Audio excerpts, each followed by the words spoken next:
Estamos de volta e agora é a hora de conferir o boletim Igreja no Brasil. A Larissa Carvalho traz as últimas notícias diretamente da sede da CNBB em Brasília e nos atualiza sobre os principais acontecimentos da igreja no país. Larissa, é com você. Olá, Vinícius Arouca. Saiba quais são os destaques dessa semana no portal da CNBB.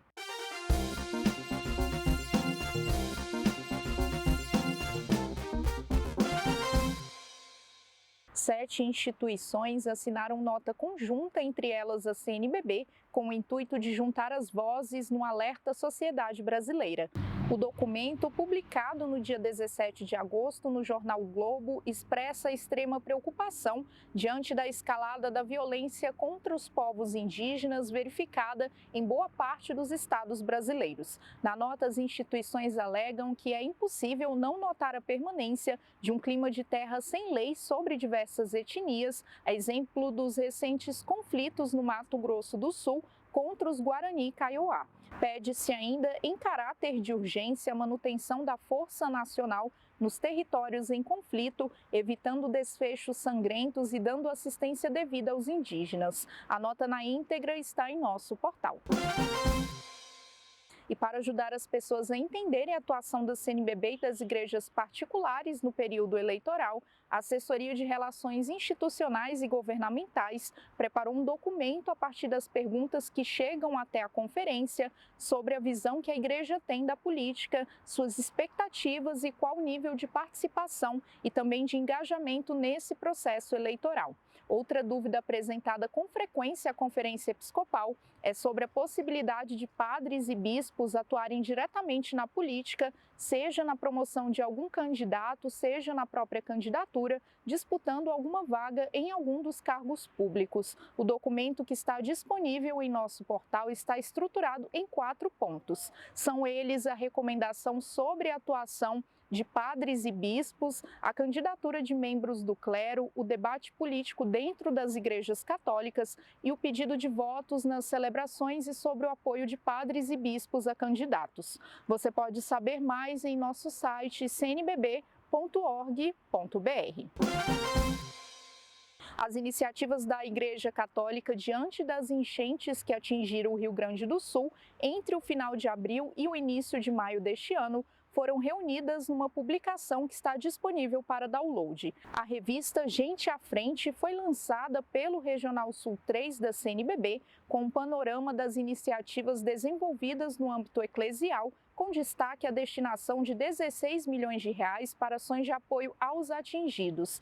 A revista será entregue gratuitamente durante esta semana nas 18 arquidioceses gaúchas, com envio de 2.000 exemplares a cada uma.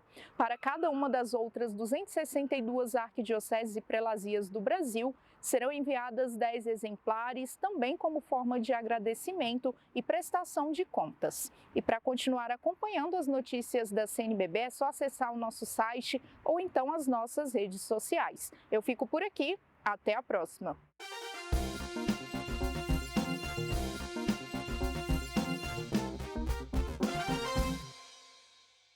Obrigado, Larissa. Obrigado também a toda a equipe e até a próxima semana. Você sabe perdoar no seu ambiente familiar? No Conhecendo a Fé Católica de hoje, o padre Marcos Vinícius, que é professor de teologia na PUC-Rio, vai nos ajudar a refletir sobre esse tema essencial na vida de todos nós. Vamos aprender juntos.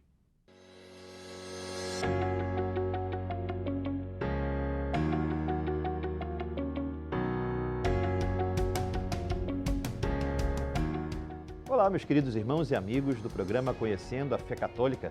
Nós estamos aproveitando esse mês de agosto, mês que celebramos o Dia dos Pais, também a Semana Nacional da Família, para meditarmos algumas situações que podem nos ajudar a experimentar uma espiritualidade familiar. Por exemplo, nós falamos dos tesouros que os pais ofertam aos seus filhos. Depois, no programa passado, nós estivemos comentando sobre o chamado a sermos luz e sal através do testemunho dentro do lar. E hoje, nós queremos justamente pensar em algo que é fundamental para a vida de uma família: o perdão, a compaixão. saber perdoar em família. A compaixão, meus queridos amigos, não é um sentimento passageiro e muito menos barato. Ou seja, barato que eu quero dizer que não tenha compromissos ou consequências. Passageiro que seja simplesmente palavras ao vento. O Santo Padre de feliz memória, Bento XVI, já observava que a grandeza da humanidade é essencialmente determinada pela sua relação com quem sofre ou com o sofrimento. Isso é válido, seja para a sociedade, mas também é válido para os indivíduos e os indivíduos dentro de uma família. Numa família onde não se acolhe quem sofre e quando não se é capaz de contribuir a partir de um perdão, não se suporta internamente a reconquista da esperança e a capacidade de conversão. E acaba a família perdendo a sua humanidade. É assim que nós precisamos sempre solicitar em nossa oração familiar a graça do perdão cotidiano, diário, porque a vida em comum nos leva não somente a apreciar a virtude, mas também a conviver com os defeitos. E só Cristo pode nos ensinar a atitude do perdão compassivo. A compaixão indica realmente essa característica do Senhor. E Ele as vivia com as pessoas mais frágeis, aquelas que mais necessitavam de sua misericórdia quando o encontravam. Eram ovelhas sem pastor, que lutavam por desbravar um novo caminho na vida. Podemos deixar como referência o Evangelho de São Marcos, capítulo 6, versículo 34. Jesus sentia compaixão. Jesus acolhia, ouvia, pensava, por exemplo, naqueles cegos que imploravam. Jesus se dedicava aos enfermos e lhes ofertava a cura. Meus queridos irmãos no Senhor, vejamos como o Senhor oferece esse perdão comovendo-se, ou seja, aproximando-se daqueles que sofriam. O que nos revela essa atitude? Que a forma como Jesus aborda a dor, o pecado, não é a de pedir explicações, mas é a de encorajar e dar consolações que não eram estéreis, mas consolações através de palavras que ressoavam como vida nova. Palavras que não eram meros sentimentos, mas, sobretudo, palavras que transformavam o ânimo e devolviam a dignidade. Perdoar é participar da resposta de Jesus a todos e cada um de nós. Por isso, o perdão no seio familiar ele é vital, porque é a compaixão que assume a dificuldade de alguém. Assumir significa entregar a Cristo para salvar. É transfigurar a dor da queda do outro. Cristo transformou a nossa dor, transformando-a até o fim. Ele a viveu, sofreu, ele ofereceu a si mesmo como um dom de amor. Ele não deu respostas fáceis, porque a cruz não foi fácil, mas ele fez do nosso grande porquê a sua própria carne. É dessa forma, meus queridos, que o perdão dentro da família é uma purificação de todos os membros. Não é um aceitar as atitudes erradas. Não. É aprender a colocar o errado ou quem se equivoca no caminho certo. Perdoar é tocar o sofrimento. Dói a quem perdoa, mas liberta a quem é perdoado.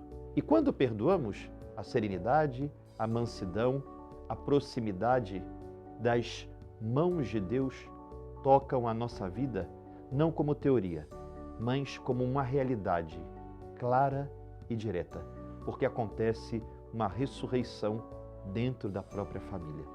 Que Deus os abençoe.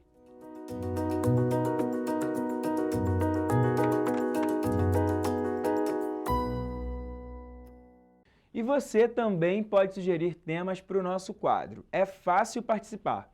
Basta acessar o Instagram do Palavras de Vida, que é o @palavrasdevida.arquirio, como aparece aí no seu vídeo, e deixar a sua sugestão. Bom, e no De Encontro, a gente encerra a série sobre vocações, que exibimos aqui durante todo o mês de agosto. Hoje com uma reflexão especial sobre as vocações leigas, destacando o trabalho dos ministros da Consolação e Esperança. Com esse testemunho, a gente vê como os leigos têm um papel que vai além de participar das missas e atividades da comunidade. Eles são chamados a ser sal da terra e luz do mundo. E é assim que o Ministério da Consolação e Esperança faz a diferença, levando luz e conforto para quem está enfrentando o luto.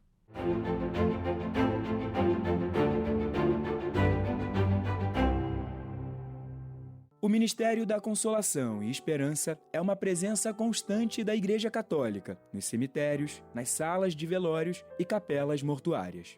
Os ministros investidos desta missão são pessoas leigas que, através do anúncio do Evangelho, levam uma mensagem de fé e esperança aos enlutados e consolam todos aqueles que sofrem pelas perdas dos seus entes queridos. Eu estou aqui de frente para que é tradicional num cemitério, que é um cruzeiro.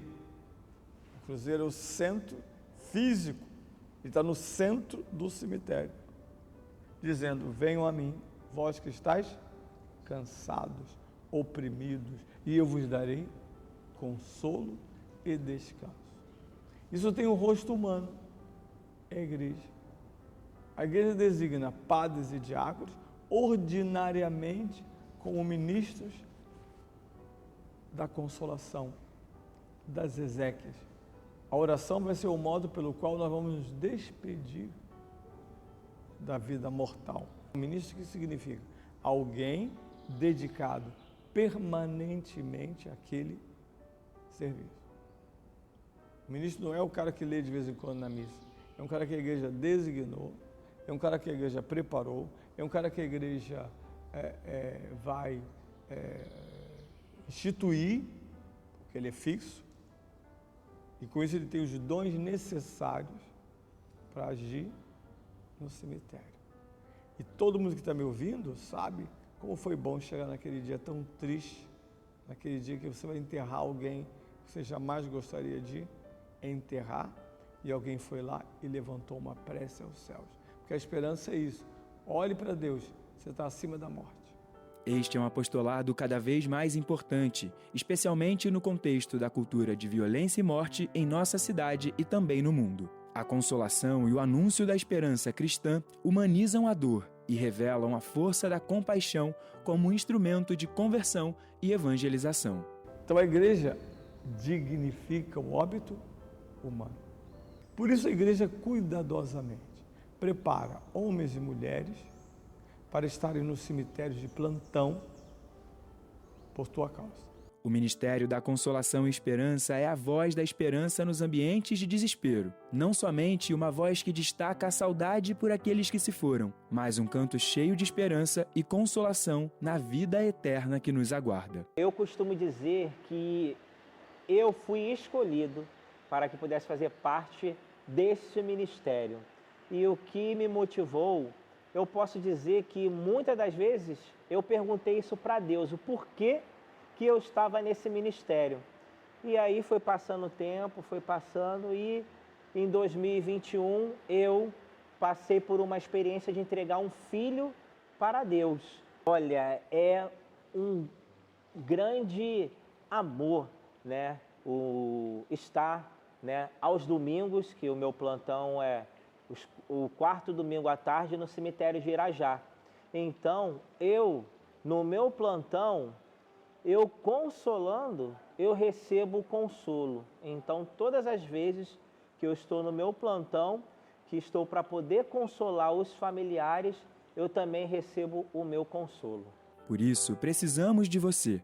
Participe do curso para se tornar um ministro da esperança e faça a diferença na vida de muitas famílias. Entre em contato com a sua paróquia para mais informações e inscreva-se. Juntos, podemos levar a mensagem de fé e esperança a todos que precisam.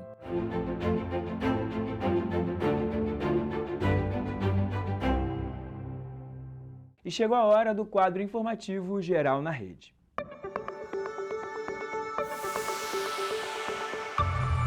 Bom dia, Vinícius. Há uma semana, o Brasil se despediu do maior comunicador da TV brasileira, Silvio Santos. um ícone que marcou os domingos de milhões de brasileiros, levando alegria, companhia e diversão para cada família dentro de cada lar. No último domingo, 18 de agosto, o Santuário Arquidiocesano Cristo Redentor prestou uma homenagem ao apresentador com uma projeção especial. Um reconhecimento merecido a quem por décadas usou os meios de comunicação para tocar o coração das pessoas.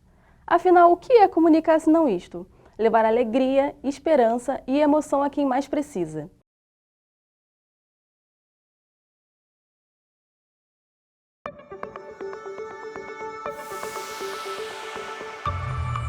Fica aqui o nosso muito obrigado a esse grande mestre da televisão brasileira.